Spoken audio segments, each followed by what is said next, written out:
I just want to wake up every day, throw a leg over my scoot, and ride. American Roadrunner. American Roadrunner. Stories from the road. Whether you are a rider, wrencher, racer, or just a weekend warrior, this is the show for you. You found us, my fellows. Welcome to the American Roadrunner Motorcycle Show, brought to you by the book American Roadrunner. And now, your host, Bob Marshall. Welcome back, my fellows. American Roadrunner Motorcycle Show. Yes, it has been a minute if you're keeping track. It's been a busy year so far. 2021 has just proven to be slammed, and I'm a little behind at putting these shows out. However, I did get a chance lately to sit down with our guest for today, one Miss Lacey Kendall. If you're from the Inland Empire, you will recognize her and her voice from 96.7 KCal Rocks, that super cool radio station we all get to enjoy here in the Inland Empire, i.e. Riverside, Purdue, all the cool places. I'm a big fan of Lacey's. I got to know her through some friends and family who also happen to be in radio.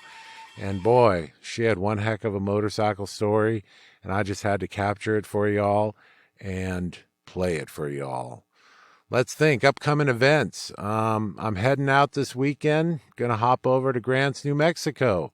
Over in Grants, our buddy Andrew, Mr. AJ Wizard, has been kind enough to put on a nice little Memorial Weekend, Memorial Ride for our friend Robert.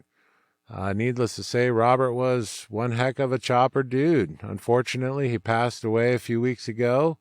I don't know all the circumstances for that, but Robert was always a good guy. I got to meet him a handful of years ago.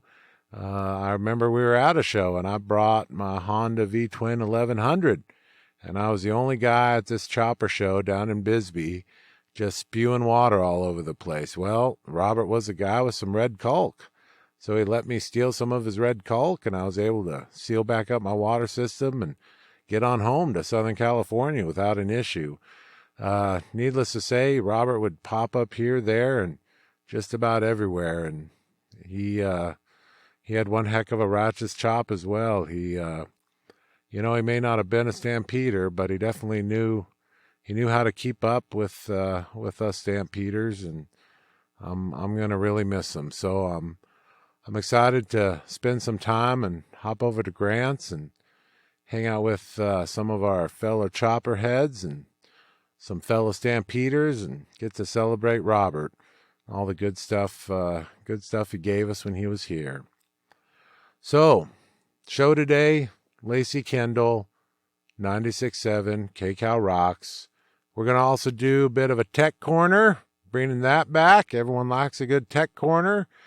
And, maybe we'll do a few Ride 1Ks as well. Always happy to share the stories of those who have conquered the self-challenge known as Ride 1K in a Day. Welcome, American Roadrunner Motorcycle Show. Check. I want that dude to... Like the 4th of July. Testing, 1, 2. So, my name is Lacey, and test. Everything look good? Levels? Everything looks great. Okay. Cool. From this, on location, the American Roadrunner Motorcycle Show. It's not uncommon. People ask me, how the heck would you ever get into doing a darn audio show? And the answer is, as I've mentioned before, I have friends in high places. And because of that, today you are graced, my dear fellows, with this one Lacey. Now, I'm going to tell a quick story because I like telling stories. Okay. When I was a kid, my father was a huge fan of radio. Because he was such a big fan of radio, he would follow DJs as they changed radio stations here in Southern California and the Inland Empire. And he was a traveling salesman, so he would move around, go around, do exciting things all over the place in his big Caprice Classic. So he knew what DJs were on at what time. I'm sure a lot of you might have had fellow fathers, or yourself knew good DJs. So as you follow good DJs around, you get to know them. In my later years, recently, I've gotten to know some really good ones. So today, I'm very excited to introduce to you, my fellows, one Miss Lacey. And if you happen to be in the Inland Empire, you might know her as one of the voices on 96.7 KCal Rocks. I'm going to let her get into the good details about who she is and all the exciting things that motorcycle riding has brought to her life and her road. Lacey, thank you. Thank you. Thank you for having me, dear. Yeah. Yeah. Well, as you mentioned, I'm Lacey from KCal. Have been for 30 years. Yes, ma'am. I also have various other careers. I'm a professor of communication and broadcasting at Cal State San Bernardino and at their Palm Desert campus. I'm an audio engineer and a broadcast engineer. And I'm also, most recently, the co-owner of a property brokerage in Southern California called California Curb Appeal. So that's what I do when I go to work. Yeah, way busy. Yeah. Good for you. And I love riding motorcycles. I have for about 20 years now. Yeah. Yeah. So just to put the presents on y'all, I've gotten to hang out the last 2 hours. Lacey's wife cooked us a wonderful dinner. We've been having a really good time hanging out here at her home in Southern California. So we've already gotten to share a few good stories. But you were mentioning there was a point in your life when a motorcycle was your only mode of transportation. Yeah. So I'm going to tell a story that I've not shared with anybody before. So, when I was a kid, I loved motorcycles. I loved watching motorcycles. A cousin of mine, without my parents knowing, took me on a ride on the back of one. And I said, this is magical. Yeah. It's just magical. And so I said to my parents many times, I'd love to have a motorcycle or a mini bike was the thing back then. And my mom said, yeah, baby, that's just never going to happen. Right. It's not going to happen. Over our dead bodies, that will ever happen. And so I had a great childhood, and everything was great. I never got a mini bike or a motorcycle. And in 2015 and 16, I lived through what I'm certain is the toughest thing I'll ever live through, but my whole family passed away. And my mom got cancer of the pancreas. My dad became very depressed, ended up with pneumonia, and died of heart conditions. I halfway jokingly say often, even the damn cat died. I had a half brother, and he passed away from issues related to diabetes. And so it was a pretty bad year. It was a pretty bad year. Mm. And so the darkest part of my whole life was what happened in the 3 years after that. And I kind of ended up getting mixed up with maybe some of the wrong people. And so I started partaking of a drug that made you feel awake. When I was so depressed, all I wanted to do was sleep. And I did that for a while to keep things going, because in the condition I was in, I was so depressed that my true drug of choice was sleep. And I slept for days, and things started falling apart. And so after about 3 years of that, a couple that had met me at some damn KCal thing, who were fans, as they put it, sought me out. And they said, we heard that you weren't doing good. And so here's our number. So give us a call. We want to help you. And I went, yeah. No, I'm fine. Everything's fine. And the weirdest thing was, over the next many months, I ran into these people, the husband and the wife, over and over and over again. And every time they handed me a piece of paper with their telephone number. And after a while of this, on the day 9/11, I woke up, I turned on the TV, and I went, wow, now the whole world is as screwed up and effed up as my world. So I don't know what inspired me, but I walked from one end of San Bernardino to the other end of San Bernardino, and I knocked on their door. And one of the things that family did was they said, we're going to help you out of this and we're going to make you feel better. And one day you're going to laugh and it's going to be great. And you're going to be you again. We promise.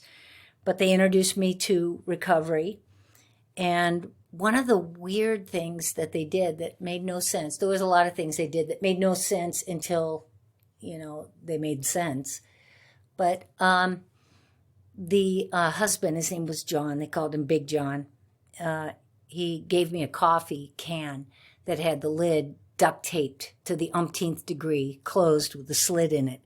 And he said, however many times you used to buy that stuff that you did per week, I want you to find a way to get that amount of money and put it in that can. And just keep your expense continuing. Keep the expense continuing, but we're going to work on you and get you feeling better and doing better. But you're going to keep that expense going. And I said, why? And he said, well, that's just to be revealed. So I did that for a while. And then one day at their house, he had me sit down at the kitchen table and make a list of 10 things that in the last 3 years that had been dreams of mine that I had trashed or put on the back burner because I was busy being sad or being high or something. And so I made a list of 10 things that I had wanted to do but stopped wanting to do. And there were many cool things listed on that list. But I gave that to him, and I said, what's that for? And he goes, I'm not going to talk about that now, but all will be revealed. So I went on with them for about 1.5 years. They worked with me, and I was going to recovery meetings and getting better, making good friends, feeling healthier, getting healthier, acting healthier, going to church, all the good stuff. And getting back into radio because I had told everybody at the radio station when my family died, I said, I'm taking 1 year off for personal work. Working on me. But I wasn't really working on me. I was making myself sicker. And I never went back. And when my year was over, I just never went back. So it had been 3 years now. And I'd been at the lowest and all over the place and now working on things. And I had 1 year sober and 2 years with this family. And one day I went to their house and I had a car that I'd had all this time. And somebody hit my car when I wasn't even in it and totaled it. And I'd let the insurance lapse. It lapsed. And I knocked on their door and I said, so what's the point in all this? Because everything's still fucked up. And everything's still a mess. There's no point in any of this. 2 years and nothing. I'm still a mess. One idiot hits my car and I'm tanked. And he said, honey, would you go look under the mattress and get that envelope? And so she walks in there and he says, I'm going to give you a ride. And so I got in his van. We went to this little apartment I was staying in. He goes, go get that stupid coffee can. So I got the coffee can. We went back to his house, and he said, open the coffee can. So it was really hard to get open because, like I said, he duct taped the shit out of it. Right. Okay? So we razor blades and everything else. We finally got in the coffee can, and we opened it up. And, oh, my God, there was like $600-700 in there. And I said, well, so what is this for? And his wife handed in the envelope, and he said, open that envelope. And I opened it up, and it was my list. And he says, somewhere on that list, there's one or more things that you can afford. Look on that. Let's see what you can afford. And so we both leaned in towards each other, and we looked at it. He said, give me that pen. And he checked off a few of those. He goes, okay, there's 4 things you can afford. 4 things that you couldn't have during those 3 years, okay? But today, you can. You can. Now, which ones are you leaning towards? And I can't even remember the other things on there, but one of them said, I want to have a motorcycle. And he goes, how come you never did have one? I said, my mama said, not while I'm alive. And he said, well, I'm sorry your mama's not alive anymore. But your mama's not alive anymore. And I think, and I'm just kind of leaning in on your thing, but I think you need to get a motorcycle. I think you need to take a class so you learn how to control it. You learn what to do in peril, how to slam on your brakes, and how to not, kill yourself, but how to really operate it under treacherous conditions. But I think it's time. And I said, why? And he said, I think it'll heal your heart, and I think it'll calm your mind. And I've ridden a motorcycle for many years, and I know it'll do both. So I think one of the funnest things I ever did was we took all that change and turned it into bigger bills, because it was a lot of change and ones and so forth, and we counted that out. And we went shopping. We went on Cycle Trader and ended up in Hemet, California. And there was an old guy there, and he had a Honda 180. And my friend John looked at it, and it was in excellent shape. And he said, well, it was one of my favorite bikes, and I kept it in the garage. And even when I didn't ride it, I started it up and kept it running. But I need to get some money, and so it's the time to sell it. But I want to sell it to the right person. So he pulled my friend John aside, and he said, tell me about this girl. Is she the right one to take over my prized little baby, even though it's just 180? Sure. It meant a lot to me. And so my friend John said, this is a solid little girl. And I insisted that she take this very seriously and take a class. So I did. I took the class. It was offered by the California Highway Patrol. Some off-duty officers taught that at Norton Air Force Base. And I did that for 4 days, took both classes and learning how to skid and, what do you do if you have to lay it down, and when to use the front brakes and the back brakes and so forth. And I became a pretty good driver of that bike. I took it very seriously. And I rode that. And the cool thing that I got out of it, and that I want you to know, is that he was absolutely right. My heart was very sad still. And my mind was always racing with, I wish my mom was here. I wish my dad was here. I wish it didn't. I wish this didn't. And all of that. And when I rode, it got quiet. Right. And that all that committee meeting in my head, people shouting and things just raging, it just got silent. And I'd not found anything that silenced that. And so I rode a lot. I rode that thing all over the place. I rode it on the freeway. You're not supposed to have 180 on the damn freeway. I was in the slow lane. Just riding that thing. Right. And looking over my left shoulder, trying to make sure there's no officers coming up or whatnot. Never got pulled over. Nothing but good ever came out of that. And anyway, eventually, my friend talked me into going into a pretty extensive program. And he said, you're sober and you're clean and everything, but you are sad still. And so if you'll go into this program, I think you're going to end up happy, and you deserve to be happy. Okay. So I said, well, I'm happy on my bike. And he said, you need to be happy when you're not on the bike. So I went to this program, and when I came out, there was an insurance check that had just quite coincidentally, and I mean that, arrived. And it was enough money I could buy a brand new bike. Nice. So we went out, we got this very sexy midnight blue Rebel. And he said, it's not a big bike, but it's bigger than what you had. And right. It's at least a real bike. Well, and I've got several of them. I'm a huge fan of the Rebel 250. Yeah. I'm over the moon with them. I love them. I feel you. And I was legal on the freeway now. Yeah, that's right. Okay. and a damn safe driver.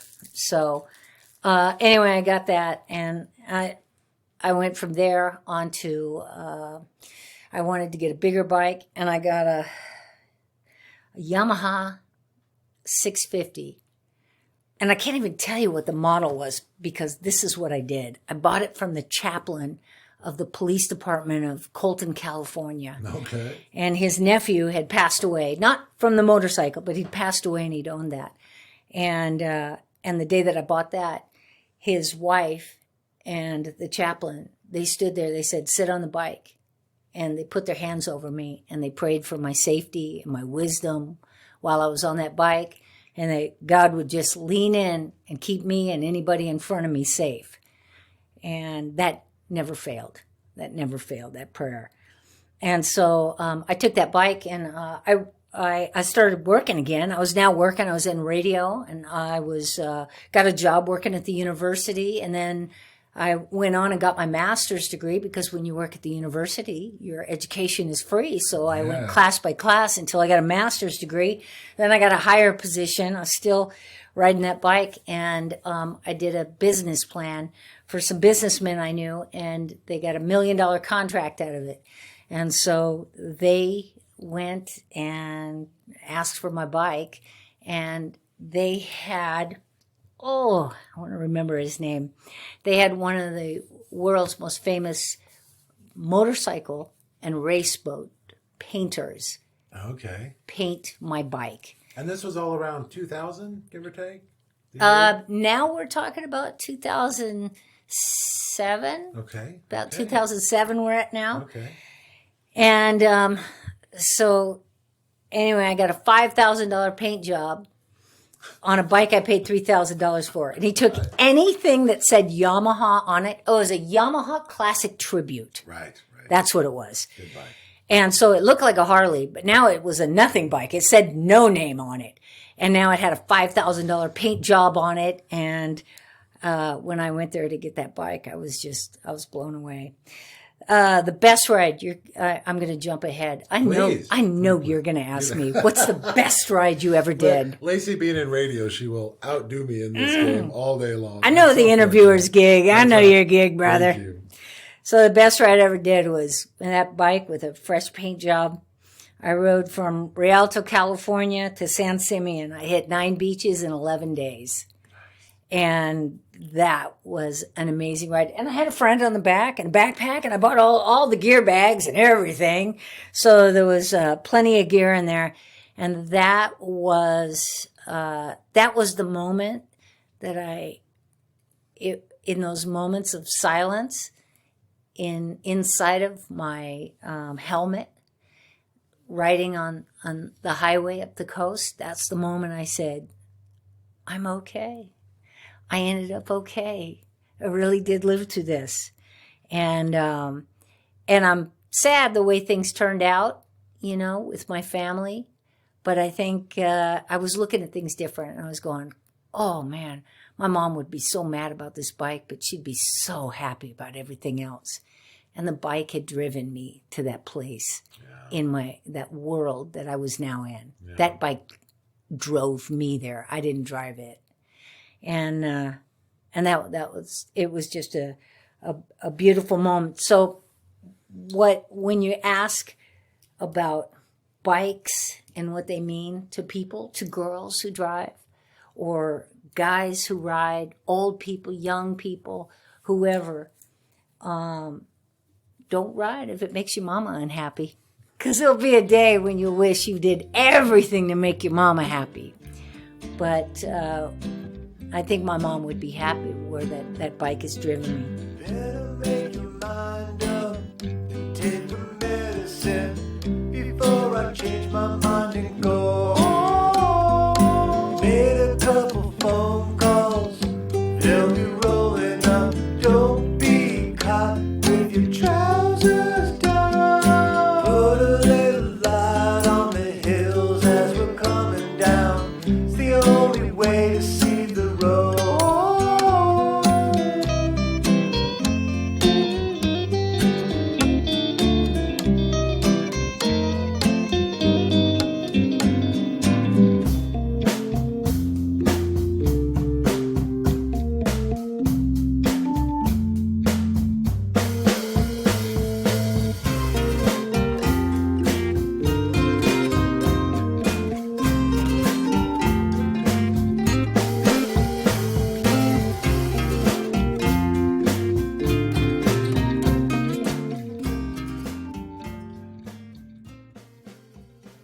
American Roadrunner brings you a Roadrunner in the Headlight.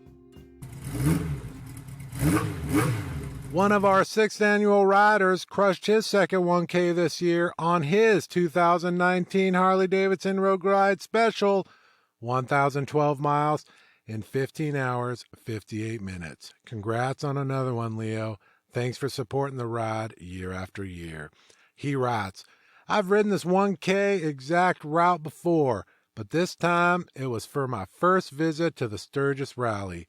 That's right. After all the miles I've ridden, I'd never been to the rally. I wasn't sure what to expect, and I'm not really a crowd person. Ironically enough, with COVID, I had an excuse to distance myself if need be. I had no idea that it'd be totally simple to spend the entire week exploring alone. This makes my 8th 1K in 24 hours and my second for 2020. Special thanks to Ride 1K in a Day for making this fun. Well written. Glad you got to enjoy Old Sturgis up there. I know it's one of my favorite places. Congrats, Leo. One of our good old friends, Mr. Warbeard, crushed his second annual 1K with a few friends. 1,007 miles in 22 hours, 7 minutes on his 2018 Kawasaki Vulcan 900 Classic LT. I really enjoy his perspective on this ride. Not just this ride, but anytime you see him out tackling the challenges. Congratulations, Mr. Warbeard. Looked like you killed it. If you don't know him, you can check him out on the gram at the Warbeard or on the YouTube. He's got a nice little channel. So Mr. Warbeard writes, to be completely honest, this ride starts like any other epic adventure. As a crazy idea, Ghost Ninja Ace D, K6, and myself have done a long-distance riding and saddle sore, 1K, rides in the past, but never together. We just had the idea it'd be fun just to grab our bikes and go to Reno, Nevada from Southern California and back.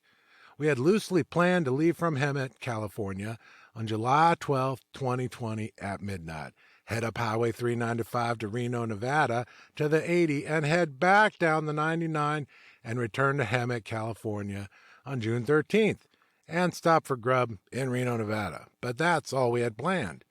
Didn't think we'd actually go through with it, but we're all just that type of hold my beer lunatics.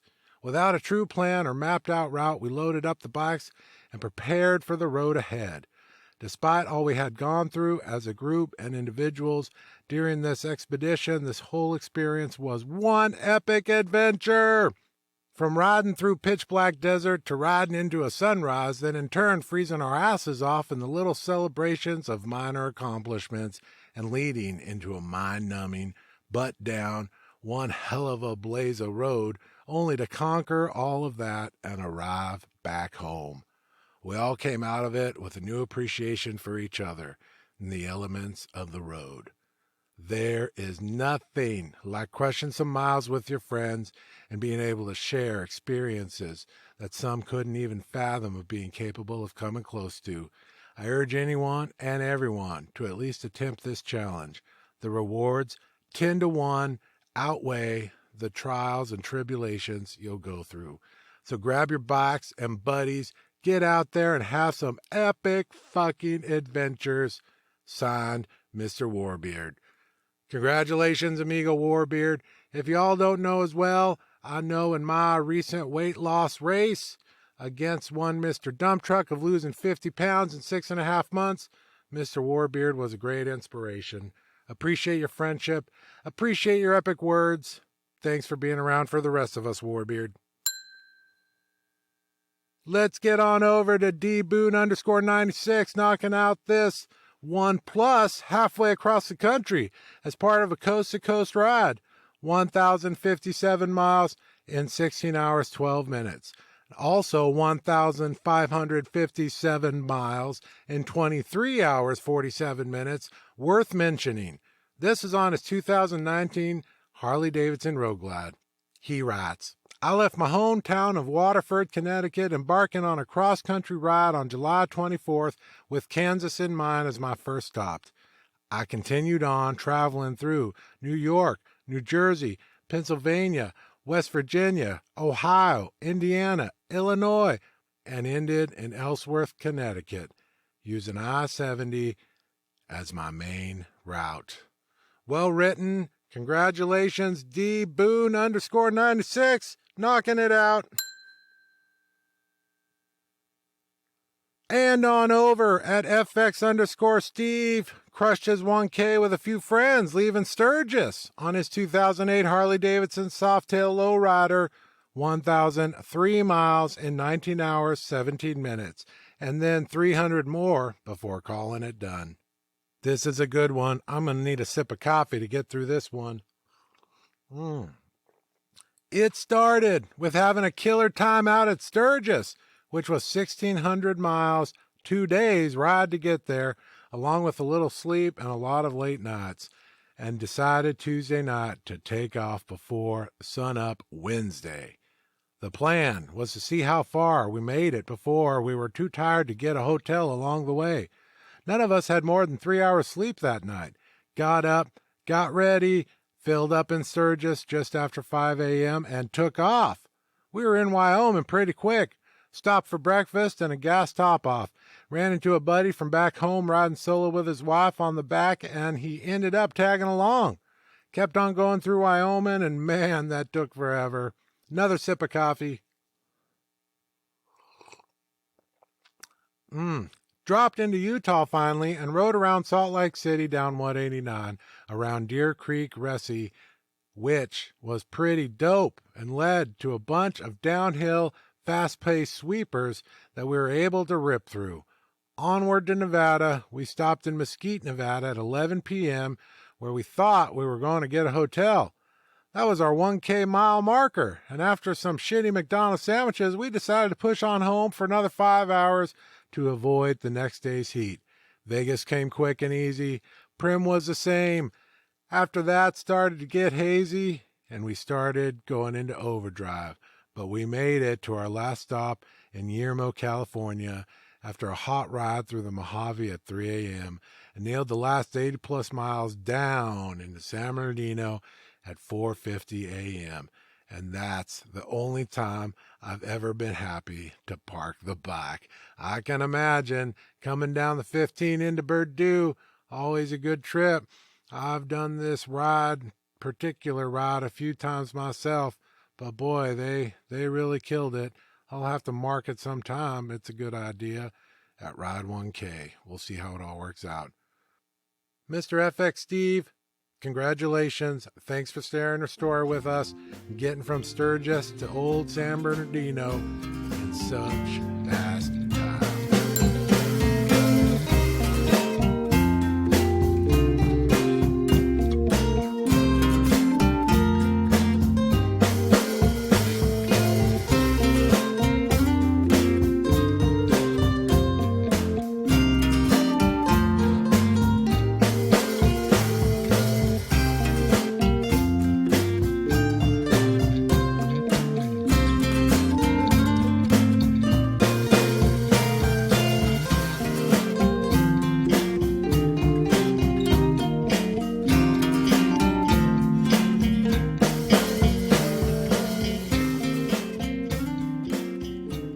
Look at this. Someone named DWoods96 crushed this 1K on his 2004 Harley Road Glide.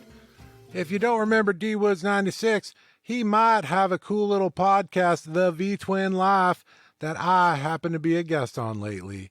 Old Mr. DWoods96 did this 1,014 miles in 19 hours, 8 minutes. He writes, "What an adventure. I will do it again. Going from Port Angeles, Washington to Missoula, Montana, over Lulu Pass and down to Kuna, Idaho. The weather was awesome. I had family down there I was going to hang out with for a week, and we had an awesome time. Almost ran out of gas past Coeur d'Alene, Idaho. Missed my exit, but luckily I found Lake Ross General Store about 15 miles later with the gas light on. 4.5 gallons of gas in a 5-gallon tank. Got wet over Lolo Pass in 90-degree heat. 5 minutes of heavy rain, then back to the heat. And 10 minutes later, I was dry. But just over 18 hours total, I made it to Kuna, Idaho. I had fun. Doing these 1K trips is not as hard as many think. Give it a try. You will see. Well written. Mr. D. Woods, don't forget to check out his little podcast, The V Twin Life, anywhere you find podcasts. On over on the southwest coast, somewhere here in the lovely state we call California, at Eddie_Tejas. Crushed his 1K almost loop on his 2008 Harley Street Bob, 1,014 miles in 23 hours, 23 minutes. Great way to shake off the gremlins after a few wrecks of the previous year. He writes, I wanted to take on this riding challenge since the beginning. The year I started, I was in an accident. Then the next year, another accident. Both from stupid car drivers not looking for a motorcyclist. I'm not an LA native, so my head wasn't into riding. I would occasionally ride it to work. I need something to kill the gremlins in my head. No better way than riding 1,000 miles in 24 hours. I started late morning, full of coffee and water. Bad idea. First 200 miles, I had to stop to relieve myself, slowing me down, along with a crazy headwind. I could feel the helmet smashing my forehead. Going north on the 105, then came the 80 to Reno at dark. It was cold in those mountains. Add total darkness to a frozen ride on the 80 east and 395 south. Made for a long night. That is until the sun came back up as I dropped in the valley. Now that I could see again, I dropped the hammer to make sure I completed the challenge in time. I was hoping to make it a full loop, but I learned a valuable lesson. Get a saddleman. Harley seats suck. My old ass had to stop and rest it. Well, I made just over 1,000 miles in little more than 23 hours. I plan to flip the loop and see if I can't make it better time. The gremlins are gone. I'm sitting here, knees, hands, and butt aching, ready to do it again. That's right. And don't forget to employ the saddle rag if you ever feel like it. It works for me, man. Just an old Mexican Southwest blanket you sit on and freaking fold it every gas stop. I write all about it in my book, but everywhere you go, you'll see me sitting on a damn saddle rag. Congratulations on the gram, Eddie_Tejas. Flying across the country, back to the Northeast. On the gram at Torcam, knocked out this 1K loop to the Mackinac Bridge and back on his 2018 Harley Street Glide. 1,002 miles in 14 hours and 34 minutes. And 98 more miles to finish in 16 hours, 13 minutes. I gotta get to the Mac Bridge myself. I tell you what, this place looks freaking awesome. This is good stuff. Let's read all about what Mr. Michigan here has to say. I've been eyeing this one for a long time. I've done lots of 700-ish days, and the 1K is just something that I hadn't put together. Finally, I decided to just go for it. I wanted to keep speeds up, so I stuck with highways I was familiar with. Everything was going smooth for my first go. At about 800 miles, my route was only showing 150 miles remaining. So I stretched the route without realizing Google was measuring to my last waypoint, not my destination. I managed to sort this out about 40 miles before I hit 1K. Removing the waypoint, I had almost 100 miles to get back home. Little longer than I expected, but I got treated to a killer sunset cruise. I had a great time. It definitely opened my eyes to just how much ground you can cover. I'll be hitting this up again. Good idea. Congratulations to the Mackinac and back, all in Michigan. Hey, what's up? I'm Jeremy James, and I'm on Dirty Radio every Friday from 3 to 6 for Free For All Fridays. I'm talking rock, metal, hip-hop, punk, ska, alternative. 3 hours to play whatever the fuck I want. And bet your ass that's exactly what I do. Whoa. Don't give me that kind of control. Here we go. Check it out, Fridays at 3 o'clock on Dirty Radio, the app that rocks. Somewhere back in the Southwest, there's a man named David Blackley, knocked out his 1K loop on his 2019 Harley Road Clean. The man is not on Instagram, and that's okay. Good to share his story. 1,025 miles in 16 hours, 59 minutes. He wrote, I finally decided to take the 1K ride this week before fall weather started. I got up at 2:30 a.m. in order to ride as much in the cooler weather and less traffic, and started at a gas station near my house and in the freeway in Orem, Lindone, Utah. My first stop was in Wendover, Nevada, and although it was still the wee hours of the morning, there was still a lot of people on the streets wandering from casino to casino. Then rode through the darkness, and my next stop in Battle Mountain, Nevada. The sun was beginning to come up, and I got some relief from the bitter cold from the high desert around Elko. After driving through downtown Winnemucca to catch Route 95, I rode through the most enjoyable part of my ride as I took the highway through northern Nevada and eastern Oregon. As I approached Boise for the next fuel stop, I loved crossing over the Snake River and enjoying seeing all the potato farms in the area. The next part of my ride was hot, and the truck traffic on I-84 was a pain. There's also a number of road projects going on, so this was the least favorite part until I stopped in Burley, Idaho, Hayborn. The weather got a bit cooler, and I started back on familiar roads as I came back into Utah and made it down I-15 to my home in Utah Valley. It was a long day, but an amazing trip. Well said, David. Welcome to the club. Let's get over to MyKale87 on the gram, crushing a 1K to Sturgis, showing these trailer queens how it's done. 1,038 miles in 19 hours, 1 minute on his 2013 Harley FLT RU. He writes, about 2 days before the ride, I decided the hell with it. I'm going to Sturgis this year, and I do my first 1K in a day. The thing about this trip was that I worked nights and didn't get off work until 6 a.m. So on August 13th, 2020, I got off work at 6 a.m. and was home by 7:30 a.m. I proceeded to start packing my bike. Unfortunately, I didn't get done till almost 5 p.m. See, not only was I doing a 1K in a day, I was going to be gone 13 days on the bike camping and including 11 states taking me through the Black Hills, Bighorn National Forest, Beartooth Path, Yellowstone Park, Grand Teton National Park, Jackson Hole, and through Moab to Orway, to Ride, Telluride, and the $1 Million Highway, and through Gunnison National Forest, to Pikes Peak, and ending doing the Raton Pass, heading home for a total of 4,255 miles. Totally unplanned trip and by myself, and never camped off my bike before.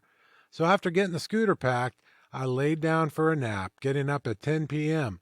and being at the gas pump, heading out by 11:20ish p.m. Now, my plan was to stay on the major highways since from Oklahoma City to Sturgis is only like 890 miles. I had to route it a little longer. The plan was to head north on I-35 to Topeka, Kansas, and get on US 75 to the I-29 to J&L Harley Davidson dealership in Sioux Falls, South Dakota, and then on I-90 west to Sturgis. The route wasn't bad, except US 75 is a 2-lane rural road, and at 3-ish a.m. in the morning, the road was very dark and had patches of fog. But I made it and carried on through Omaha, Nebraska to Sioux City, Iowa, and made it to J&L Harley Davidson in Sioux Falls, South Dakota by 9:30ish a.m. to actually rest and eat a little bit of saddlebag food, some tuna, cheese, and crackers, and a power bar. After getting charged up, I headed west on I-90 to Sturgis, made it 90 miles down the road for another fill-up, and then, after 77 miles, I had to fill up again due to the wind on I-90. I used 2.9 gallons. I wasn't going to make it very far on those miles per gallon. I made it past the Badlands. Well done, sir. Welcome. Congratulations on getting out and enjoying these Americas. You're totally rocking it. Running on road, MyKale87 on the gram. Welcome.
let's get back to the road with Bob Marshall. Y'all ready for some more Rancho Cucamonga?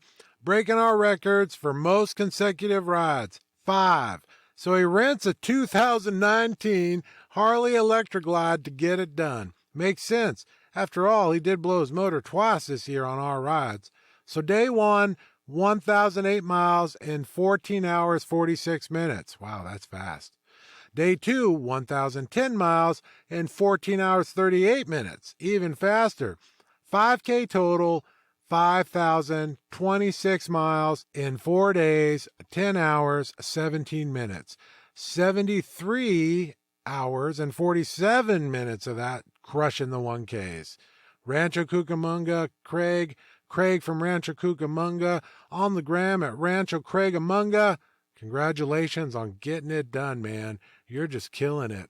I reckon if you got to get out and put some real miles on a bike, renting one is not a bad idea. Thanks for the idea, sir. So rocking out another record as Craig does. 5K in 5 days. Here's day 3. Day 3 of the 5K 5-day ride. Day 3, 1,003 miles, 14 hours, 31 minutes. Day 4, 1,004 miles in 15 hours, 46 minutes. Again, 5K total, 5,026 miles in 4 days, 10 hours, 17 minutes. That's 73 hours, 43 minutes spent crushing 1Ks. Well done, sir. Let's just give you a few more rings for the badasseries. Day 5 of 5. Here we go. Rancho Cucamonga, final 1K ride on his quest to crush 5K in 5 days. Again, he rents a Harley, goes out to gets it done. Finishes this one, 1,001 miles in 14 hours, 6 minutes. 5th day total, 5,026 miles, 4 days, 10 hours, 17 minutes. That's just how it worked out. 73 hours and 47 minutes of it in the saddle. Y'all might be wondering where all his ride stories are. Well, I'll tell you. When we asked Craig, he said, "Sorry, man, I'm a numbers guy." That's just fine. What a great answer. Yes, you are a numbers guy. 3 records, 18 total rides, 15 rides this year, 5K in 5 days.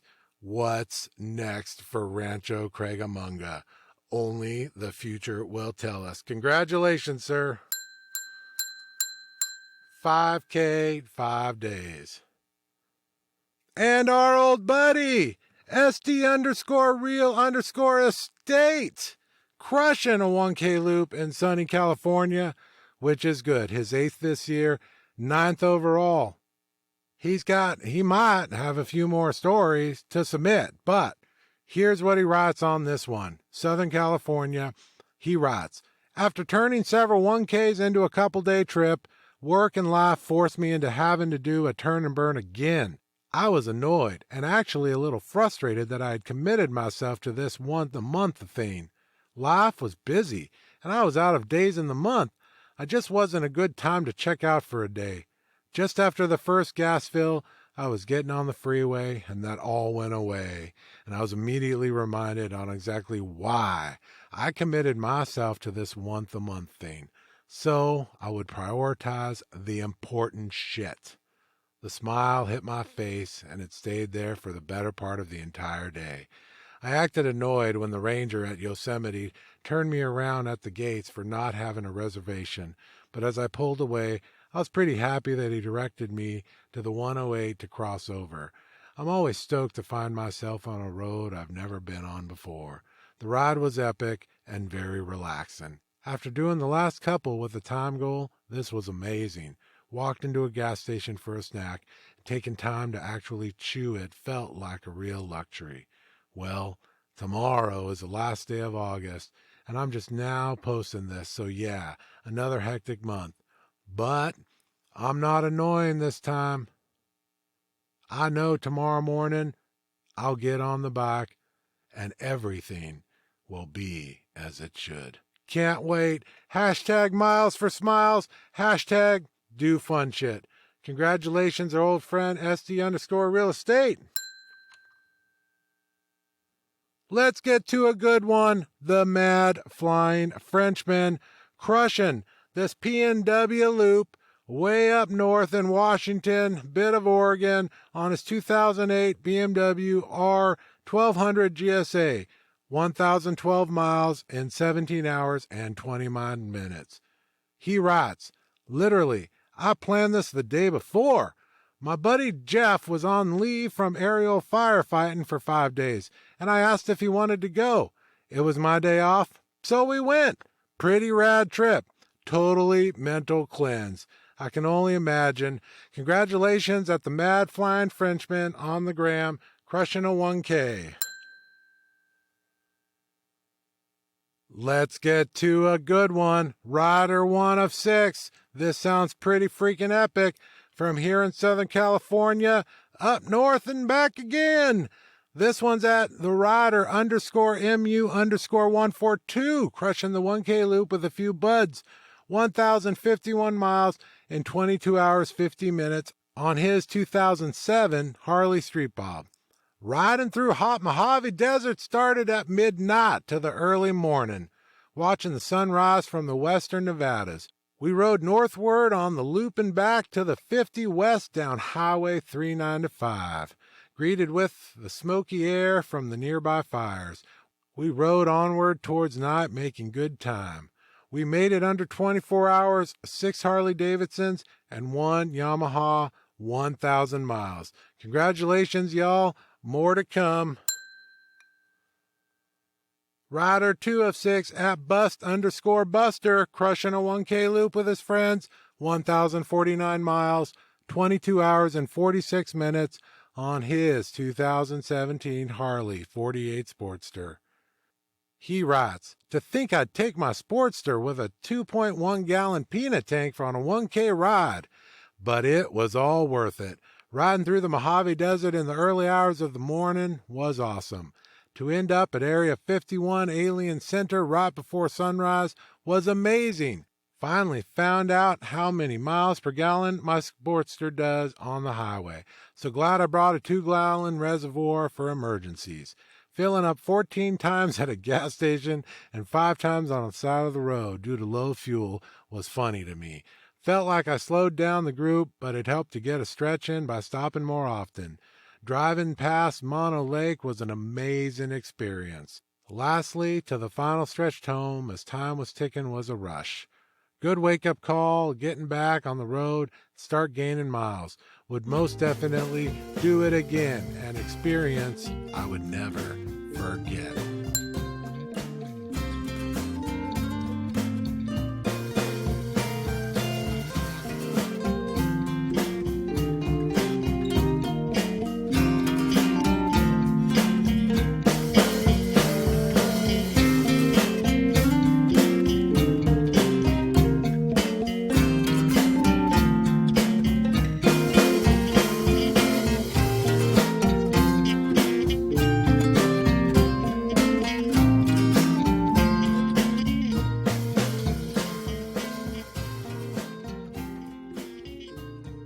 Things are getting serious. Rider 3 of 6 at Vodka and Milk. Crushed 1K loop with a few friends. Whoa, look at won the monthly giveaway as well. He did 1,012 miles in 21 hours, 29 minutes on his 2020 Harley Iron 1200. His story gets right to the point. He writes, was super fun! And that is all he wrote. Congratulations on the gram, Vodka and Milk, crushing the 1K loop. Rider 4 of 6 at Onus Adventures on the gram, knocking out the 1K loop with a few friends, 1,012 miles, 21 hours and 26 minutes on his 2020 Harley Street Bob. Here's his story. I'm going to need a cup of coffee for this one. Oh. We started at midnight on the hottest record-breaking weekend in Los Angeles with 1 to 2 hours of sleep. Made our way up the 15 north to Area 51.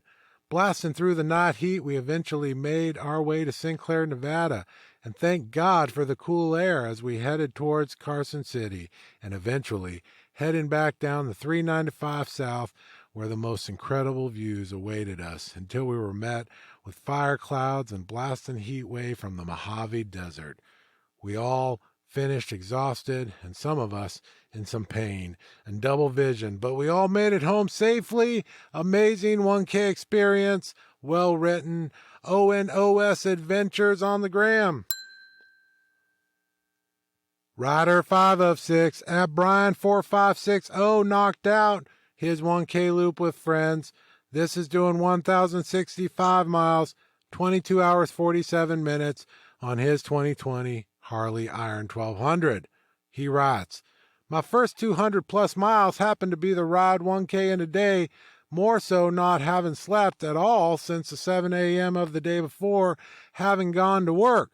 Although it wasn't the best idea to jump to this ride so soon, I could not miss this experience with this awesome group of people. This ride literally beat my ass.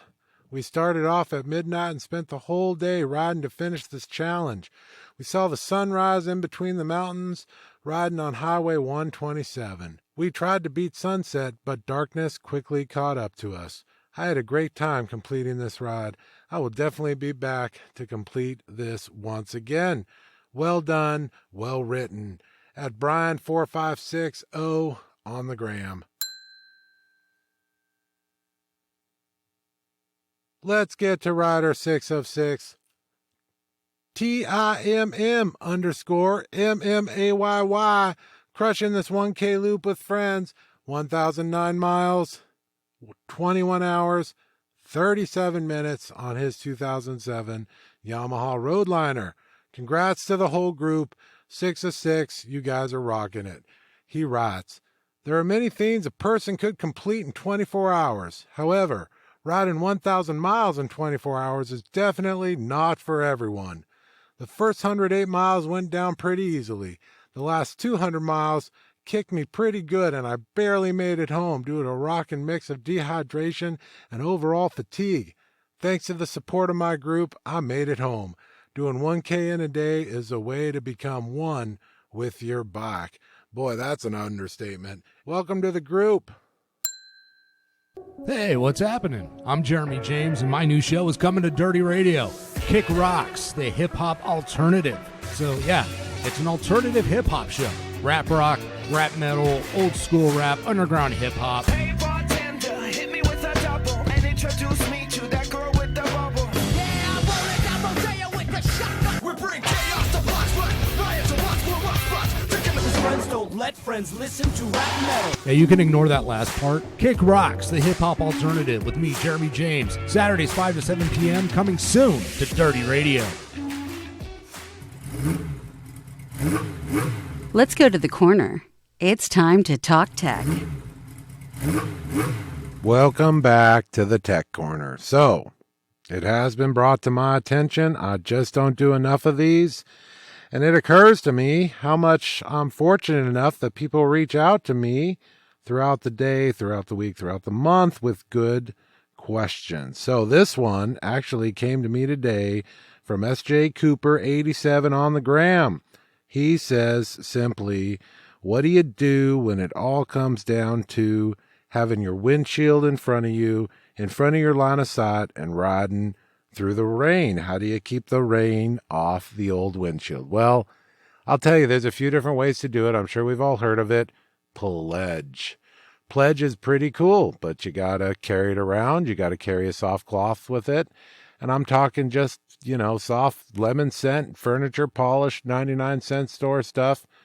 Maybe $2 store stuff these days. Who knows? But the answer is you have to apply it several times. And if you're in the rain, you get to apply it at every gas station. And if you happen to mount a motorcycle and get to look through a windshield, a tall windshield, i.e. Goldwing, i.e., tall fairing, whatever it may be, the answer is going to be something like Pledge to keep the rain off. Apply it once a day just in case. Apply it as needed at the gas stops in the rain. The other thing you can do that I prefer to do, cut the windshield down where it's literally that half an inch beneath your eyesight, And needless to say, that does pretty well. I think if you're going to ride with a saddle rag, you'll have to put your eyesight there. But the answer is about 20, 30 miles an hour, and you're getting up to speed. You're on the highway doing 40, 50, 60. I mean, it's raining, so there's only so much you can do. You're going to create that nice wind barrier. The water's going to come up, and it's going to just barely clear your head, right? I really enjoy wearing glasses when it's raining, something that breathes. If you have if you have Pledge or some type of anti-fog, you can put on your glasses. That helps as well. You got to carry it with a soft cloth. I've got a very small container of some magic stuff. I forget exactly what it is, but I bought it at a motorcycle show just for this purpose, and it works very well. Again, I forget what it's called, magic something, but it's just for keeping the fog off the glasses. You will be very unsuccessful, in my humble opinion, if you try to wear goggles in the rain. If the temperature is good, it might work, but 9 times out of 10, if it's raining, it's a little chilly. Sometimes, though, you catch that perfect summer rain where it's a nice 85 degrees. You might get away with that for a little bit, but otherwise it's going to steam. So the answer is you might get a little rain on the glasses. You'll get most of it on the top of your helmet, skidding off your helmet if the windshield half an inch beneath your line of sight. But you'll have to cut the windshield to get that. So sometimes that can be hard to get. So the answer is, unless you're cutting down your own windshields, you're probably going to be looking through the windshield on a tall fairing or some type of tall windshield, an extra mount that you've added on. Cool. Do the Pledge. It worked for my dad. It's worked for me. One time I took a trip on my Goldwing with the tall windshield, and that's when I just decided I don't like it. So I chopped it down. Regardless, do you have a good time? Above all, in the rain, if you get to ride in the rain, it's okay to just kind of hang out. Pick the higher side of the road behind a big rig. You know he's leaving good open track for you. So it's the left side, and expect that cars are going to pass you on the left. And they might even throw some good waterfalls at you. Who knows? But take your time, relax, kick it behind a nice big rig. That's what works for me. And now you might be asking, how does one even go about trimming down their windshield? Well, let's have a quick talk about that. Obviously, figuring out the windshield has that curve for a reason. The curve is pretty darn cool. I recommend keeping a similar curve. You can draw it all out, cover it all in blue tape, just a good layer or two, including where you're going to cut. Find that nice jigsaw, find a nice good surface with a towel on it, preferably, because you don't want to be scratching up that windshield. Face down, get the jigsaw going, very, very fine tooth, nice and slow. Have a good time with it. And it's plastic, so it's really not super fine tooth. Maybe it's more of like a medium fine tooth on the old jigsaw. But just doing that, taking your time with it. I always like to take a string and find the circumference from the middle of the windshield. That usually works pretty well, but something that's pretty similar. And you'd be amazed how nice you can get it, especially if you follow it up with a nice little file, a little bit of sandpaper. It can look pretty factory stock. So again, the answer is blue tape, good line to follow, jigsaw, medium fine blade, nice and slow.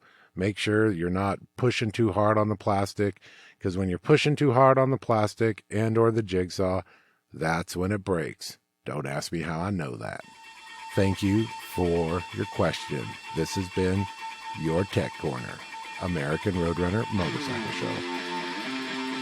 American Roadrunner. American Roadrunner. American Roadrunner. American Roadrunner.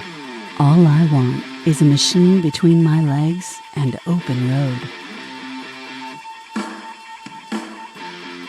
Show music is brought to you by Mink. The American Roadrunner Motorcycle Show is brought to you by the book American Roadrunner and is an American Roadrunner publishing production. Find us online at AmericanRoadrunnerthebook.com. Find the book on Amazon or anywhere books are sold. Keep up with author and racer Bob Marshall and all his adventures and stories from the road on Instagram and Facebook at American Roadrunner. We'll see you on the road.